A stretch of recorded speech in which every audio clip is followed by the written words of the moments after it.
Hello students, আজকে আমরা পড়ব অ্যাড্রিনাল গ্রন্থি নিয়ে। কালকে আমরা যতটা হরমোনের পড়েছিলাম ঠিক তারপর থেকে দেখো অ্যাড্রিনাল গ্রন্থি, এখান থেকে আমরা আজকে পড়ব। আমাদের প্রতিটি বৃক্ক বা কিডনির উপর ত্রিভুজের মতন একজোড়া গ্রন্থি আছে। কি বলছে দেখো ভালো করে। আমাদের প্রতিটা বৃক্ক বা কিডনির উপর ত্রিভুজের মতন একজোড়া গ্রন্থি আছে। বাম দিকের গ্রন্থিটি আকারে বড় হয় আর ডান দিকেরটি ছোট হয়। তো আমরা চলে যাই পাশের ছবিটায়। দেখো এখানে ছবি দিয়েছে, অ্যাড্রিনাল গ্রন্থির ছবিটা দেখো এখানে খুব ভালো করে দিয়েছে। ডান দিকেরটা ছোট হচ্ছে আর বাম দিকেরটা একটু বড় হচ্ছে, এবং তার অবস্থানটা হচ্ছে আমাদের কিডনি বা বৃক্ক আমরা যেটাকে বলি তার ওপর। বৃক্কের ওপরে এটা টুপির মতন বসানো থাকে। দেখো ঠিক লাগা রয়েছে, অনেকটা মনে হচ্ছে মাথা টুপির মতন রয়েছে অংশটা। এই গ্রন্থি থেকে খরিত হরমোনটা হচ্ছে অ্যাড্রিনালিন, যে হরমোনটা কী করছে দেহের নানান জরুরি অবস্থায় খরিত হয়। তাহলে গ্রন্থিটা কোথায় রয়েছে তার অবস্থানটা আমরা জেনে নিলাম। বৃক্ক বা কিডনি জরুরি অবস্থা মোকাবিলা করার জন্য দেহকে প্রস্তুত করে, তাই এই হরমোনকে আমরা বলছি আপৎকালীন হরমোন। তাহলে আপৎকালীন হরমোন কাকে বলা হচ্ছে না, অ্যাড্রিনালিন হরমোনটাকে বলা হচ্ছে আপৎকালীন হরমোন। তো অ্যাড্রিনালিন হরমোনটা অ্যাকচুয়ালি কী, আসলে কী, কেন একে আমরা আপৎকালীন বলছি, কেন এটা জরুরি অবস্থায় বেরোচ্ছে, সেটা আমরা একবার পড়ব। বলছে অ্যাড্রিনাল গ্রন্থি থেকে অ্যাড্রিনালিন হরমোন খরিত হয়, কারণ আমরা একটু আগের দিনই পড়েছি যে কিছু গ্রন্থি আছে যেগুলোকে আমরা অন্তঃক্ষরা বলি, কিছু গ্রন্থি আছে বহিঃক্ষরা গ্রন্থি। তো যাই হোক, এখানে অ্যাড্রিনাল গ্রন্থি থেকে এই হরমোনটা খরিত হয়। এই হরমোন আমাদের কি করছে, শরীরে শ্বাসকার্যের হারকে বাড়িয়ে দেয়। আমাদের যে শ্বসন কার্যটা হয়, শ্বাস প্রশ্বাস নেওয়া, সেই কার্যের হারটাকে বাড়িয়ে দিচ্ছে। আমাদের শরীরে তাপমাত্রাকে নিয়ন্ত্রণ করছে। তার মানে ঠান্ডা লাগছে, গরম লাগছে, এটাকে একটা নিয়ন্ত্রণ করে।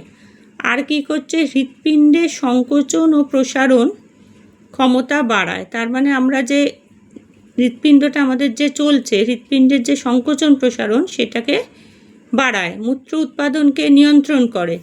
বিশেষ করে আমাদের বিভিন্ন মানসিক অবস্থা, যার জন্য আমরা বলি জরুরি যে অবস্থায় এই হরমোনটা বেরোয়, সেই মানসিক অবস্থা আমাদের কি হতে পারে, ভয়, দ্বন্দ্ব, বিভিন্ন রকমের আনন্দ, পালানোর মনোবৃত্তি, তখন এটা জরুরি বৃত্তিতে এই নিয়ন্ত্রণ করে। মানে তখন এই হরমোনটা আমাদের শরীর থেকে বের হচ্ছে। তা শরীর থেকে কোথা থেকে বের হচ্ছে না, অ্যাড্রিনাল গ্রন্থি থেকে বের হচ্ছে। তাহলে অ্যাড্রিনালিন হরমোনটার কাজ কি যদি আমরা বলি, তাহলে আমরা কি পেলাম, শ্বাসকার্যের হারকে বাড়াচ্ছে, তাপমাত্রাকে নিয়ন্ত্রণ করছে, হৃৎপিণ্ডের সংকোচন প্রসারণকে ক্ষমতা বাড়াচ্ছে, মূত্র উৎপাদনকে নিয়ন্ত্রণ করছে, বিভিন্ন রকমের যে আমাদের শরীরের যে মানসিক অবস্থা সেটাকে, সেই সবের যে জরুরিকালীন ভিত্তিতে এই হরমোনটা বেরোচ্ছে। এইবার কথা হচ্ছে অ্যাড্রিনাল গ্রন্থি থেকে আর একটা হরমোন বেরোয়, সেটা কি, সেই হরমোনটা বলছে কর্টিসল। হরমোনটার নাম হচ্ছে কর্টিসল। এই হরমোনের অধিক ক্ষরণে মুখমণ্ডল গোলাকার হয় আর ফুলে যায়। কর্টিসল হরমোন যখন অধিক বেরোয় তখন মুখমণ্ডলটা দেখবে গোলাকার হয় এবং ফোলা ফোলা ব্যাপার থাকে মুখমণ্ডলে। এই জন্যে এই ধরনের মুখকে কি বলি আমরা, মুন ফেস। ত্বক খসখসে হয়ে যায় আর ফ্যাকাশে হয়ে যায়। মানে যতই ফোলা ফোলা হোক, গোলাকার হোক, ত্বকটার মধ্যে কিন্তু মসৃণতা ব্যাপারটা কমে যায়, নিয়ে গিয়ে কী হচ্ছে, খসখসে আর ফ্যাকাশে হয়। মহিলাদের মুখমণ্ডলে লোমের আধিক্য দেখা যায় আর ক্ষত সারতে সময় লাগে। মহিলাদের যে মুখমণ্ডলটা থাকে সেখানে অনেক বেশি লোম দেখা যায়, আর যে কোনো কিছু কেটে গেল, চিড়ে গেল বা আমাদের চোট লাগলো, সেই ক্ষতটা সারতে সময় লাগে। আর যদি কর্টিসলের কম ক্ষরণ হয় তখন হজমের গণ্ডগোল, পেশি দুর্বলতা ইত্যাদি দেখা যায়। তাহলে বেশি হলেও যেমন বিপদ হচ্ছে, কম হলেও কিন্তু আমাদের এত কিছু ঘটছে, হজমের গণ্ডগোল হচ্ছে, পেশিটা দুর্বল হয়ে পড়ছে হলো। এবার দেখো এখানে একটা ছক দিয়েছে যে দৌড়ানোর সময় আমাদের শরীরে কি পরিবর্তন ঘটে সেটা আলোচনা করতে বলেছে। চোখ, মুখ, শরীরের ত্বক, মাংসপেশি, হৃৎপিণ্ড, এগুলো তোমরা একটু পড়বে। আমি তাও এগুলো পরে তোমাদের ঠিক করে লিখিয়ে দেবো যে দৌড়ানোর সময় আমাদের কি পরিবর্তন হয়। এইবার আসছি অ্যাড্রিনাল গ্রন্থি থেকে খরিত অ্যাড্রিনালিন হলো জরুরিকালীন হরমোন বা যেটাকে আমরা বলি সংকটকালীন হরমোন। সেই হরমোনটা আমাদের অ্যাড্রিনাল গ্রন্থি থেকে বেরোচ্ছে, এই জন্য জরুরিকালীন হরমোন বা আমরা এটাকে বলছি সংকটকালীন হরমোন। এইবার বলছে দৌড়ানোর সময় কি হচ্ছে, খুব শক্তির দরকার হয়। আমরা যখন অনেক বেশি দৌড়াই, কোনো রকম ক্রীড়া প্রতিযোগিতায় দৌড়াই বা কোনো হয়তো কোনো কাজ আছে তার জন্য দৌড়াচ্ছি, তখন আমাদের অনেকটা শক্তি লাগে। সেই শক্তিটা আমাদের কে দিচ্ছে? অ্যাড্রিনাল গ্রন্থি থেকে ক্ষরিত অ্যাড্রিনালিন হচ্ছে সেই বাড়তি শক্তিটা যোগাতে সাহায্য করে। মানে আমাদের শরীরে তো শক্তি আছেই, তাছাড়াও আমাদের দৌড়তে গেলে যে আলাদা কিছুটা এনার্জি লাগে, সেই শক্তিটা আমাদের কে দিচ্ছে? না ওই যে অ্যাড্রিনালিন হরমোনটা বেরোচ্ছে, সেই অ্যাড্রিনালিন হরমোনটা ওই যে বাড়তি শক্তিটা আমাদের দিচ্ছে। এইবারে আসছি আমরা জনন গ্রন্থি। ছেলে এবং মেয়েদের শরীরে ভিন্ন ধরনের জনন গ্রন্থি থাকে। মেয়েদের শরীরে যে জনন গ্রন্থিটার নাম হচ্ছে ডিম্বাশয়, আর এখান থেকে যে ক্ষরিত হয় হরমোনটার নাম হচ্ছে, আমরা পড়ছি দেখো, ইস্ট্রোজেন আর একটা হচ্ছে প্রোজেস্টেরন। এই নামগুলো একটু ভালো করে পড়তে হবে, কারণ এই নামগুলো তোমরা নতুন শুনছো তো, এগুলো মুখস্থ রাখতে হয়। আর ছেলেদের শরীরে এই গ্রন্থিটার নাম হচ্ছে শুক্রাশয়, সেখান থেকে ক্ষরিত হচ্ছে টেস্টোস্টেরন নামক একটা হরমোন। তাহলে ইস্ট্রোজেন আর টেস্টোস্টেরন ছেলে ও মেয়েদের দেহে একটা নির্দিষ্ট বয়সের পর সক্রিয় হয়, ফলে জননতন্ত্র এবং শরীরের অন্যান্য অঙ্গের গঠনে নানান পরিবর্তন চোখে পড়ে। তাহলে এখানে আমরা পেয়ে গেলাম মেয়েদের শরীরে হচ্ছে ডিম্বাশয়, সেখান থেকে হচ্ছে দুটি হরমোন বেরোচ্ছে, ইস্ট্রোজেন প্রোজেস্টেরন, আর ছেলেদের যেটা বেরোচ্ছে হচ্ছে শুক্রাশয় থেকে, সেটা হচ্ছে টেস্টোস্টেরন। এইবারে আসছে টেস্টোস্টেরন হরমোনটা কি বলছে, এটা হচ্ছে বয়ঃসন্ধিকাল। তখন কি হয়, ছেলেদের গোপ দাড়ি এগুলো বের হয়, ধীরে ধীরে হাড় আর পেশি যেগুলো আছে সেগুলো শক্তিশালী হয়, পেশিবহুল একটা চেহারা তৈরি হয়, গলার স্বরে ভাঙন ঘটে, গলার স্বর ভারী হয়। তাহলে কি কি হয় বলছে, না ছেলেদের গোপদাড়ি বের হয়, হাড় আর পেশি যেটা আছে খুব শক্তিশালী হয়। হাড় পেশি শক্তিশালী হওয়া মানেই কি হচ্ছে, একটা পেশিবহুল চেহারা তৈরি হচ্ছে, গলার স্বরে ভাঙন ঘটছে, আর গলার স্বরটা কি হচ্ছে, ভারী হয়ে যায়। আর ইস্ট্রোজেন স্ত্রীদেহে ক্ষরিত হয়, হাড় ও পেশি বৃদ্ধি ঘটিয়ে দেহের সম্পূর্ণ বৃদ্ধি ঘটায়, ত্বকের নিচে ফ্যাট জাতীয় পদার্থের একটা সঞ্চয় হয়, শরীরের বদল আনে। পুরুষের শরীরেও ইস্ট্রোজেন পাওয়া যায়, তবে স্ত্রীদেহের চেয়ে কম পরিমাণে। স্ত্রীদেহেও টেস্টোস্টেরন পাওয়া যায়, পুরুষের চেয়ে কম পরিমাণে। তার মানে আমরা দেখতে পাচ্ছি যে এই যে দুইটি হরমোন বেরোচ্ছে, এই যে হরমোনটা আমরা বললাম, তার জন্যে বিভিন্ন রকমের পরিবর্তন আমাদের শরীরের ভেতর আসছে। আচ্ছা, এবার আমরা চলে আসছি, দেখো নিচে কিছু উপসর্গ দিয়েছে, সেই উপসর্গগুলো দায়ী হরমোনের নাম কি, এই যে দিয়েছে, এটা আমি তোমাদেরকে কাজ দিচ্ছি, এই উত্তরও আমি তোমাদের লিখিয়ে দেবো যে কোনটা কোন হরমোনের জন্যে, মানে এই যে গ্রন্থি ফুলে উঠে চোখ ঠেলে বাইরে বেরিয়ে আসে, তোমরা ভালো করে ভেতরটা পড়লে বইয়ের বুঝতে পারবে যে কোন হরমোন হচ্ছে।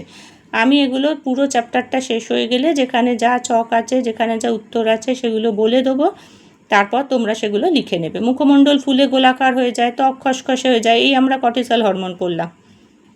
এরকম যে মানে বিভিন্ন রকম যে হরমোনগুলোর নাম আছে, সেগুলো তোমরা আগে যতটা আমরা পড়িয়েছি সেখান থেকে এটা পেয়ে যাবে। এরপর আমরা চলে আসছি কোথায়, এগুলো সেরম কিছু নেই। এবার আসছি শরীরের দ্রুত পরিবর্তন। দ্রুত পরিবর্তনটা কি বলছে দেখো, যে শৈশব থেকে যৌবনের সময়কালকে বলা হচ্ছে কৈশোর।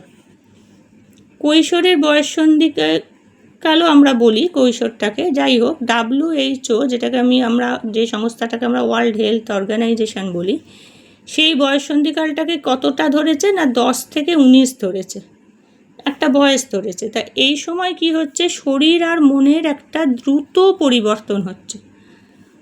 কি কি হচ্ছে দেখো, আমাদের শরীরে বেশ কিছু নতুন বৈশিষ্ট্য তখন দেখা যায়, যেমন আমাদের উচ্চতা, ওজন, এমনকি শরীরের গঠনেরও পরিবর্তন ঘটছে। উচ্চতা, ওজন, শরীরের গঠনের পরিবর্তন হয়, মানুষের মধ্যে এই পরিবর্তনটা ঘটে। তবে বিশেষ কিছু অন্তঃক্ষরা গ্রন্থি এবং হরমোন এই গুরুত্বপূর্ণ ভূমিকা গ্রহণ করে।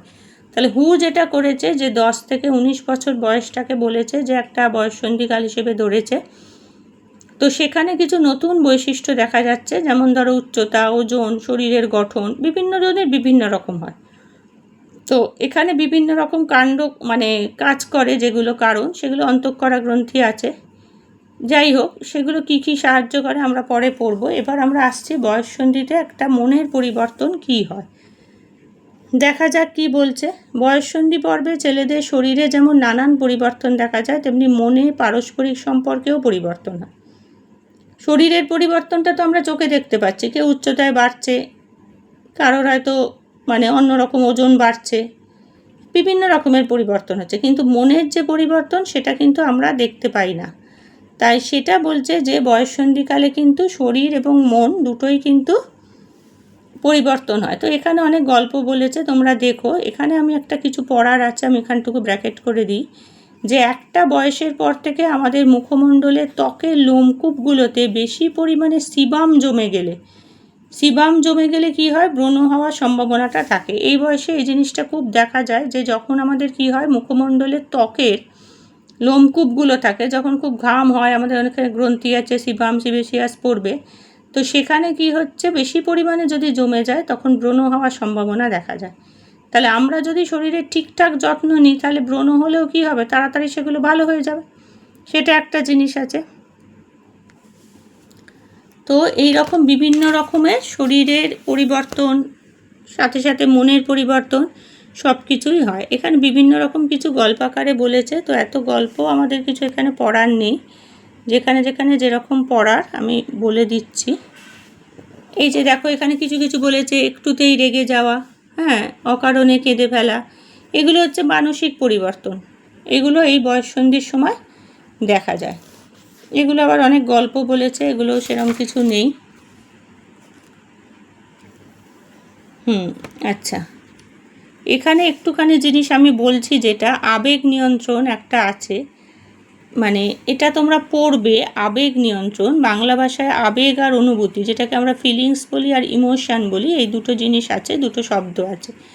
যেমন ভালো কিছু শুনলে আনন্দ হচ্ছে, নিজের যদি কারো কাছ থেকে নিন্দা শুনি তাহলে তার রাগ হয়, দুঃখ হয়, হ্যাঁ, কারো দুঃসংবাদ পেলে চোখে জল আসে, এগুলো স্বাভাবিক। তাহলে এই যে বেশি রাগ, দুঃখ, আনন্দর যে একটা শরীরে আর মনের ক্ষতি করছে, সেই জন্যে আমাদের কি করতে হবে, সবসময় আবেগের ওপর নিয়ন্ত্রণ রাখতে হবে। অনুভূতিগুলোকে আমাদের বুঝে নিতে হবে।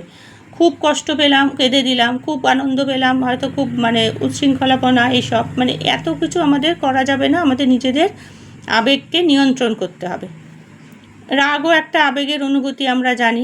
যখন রেগে যাই তখন আমাদের শরীরে কি হয়, একটা জৈব রাসায়নিক পরিবর্তন ঘটে। এবার রেগে গিয়ে আমরা চেঁচামেচি করলে কি হবে, আমাদের শরীরে, মুখে, মণ্ডলে সব কিছুতে একটা চাপ পড়ে। এই সময় আমাদের আচরণের একটা পরিবর্তন হয়, তার মানে কি, আমাদের আবেগের সব পরিবর্তন হচ্ছে।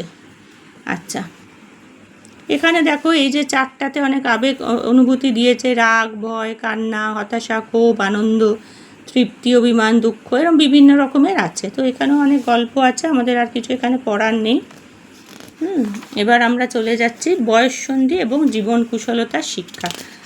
বয়ঃসন্ধির সাথে একটা জীবন কুশলতার শিক্ষা কিভাবে থাকে। জীবন কুশলতা আমরা যেটাকে লাইফস্টাইল বলি, অতএব আমরা কিভাবে এখন চলবো।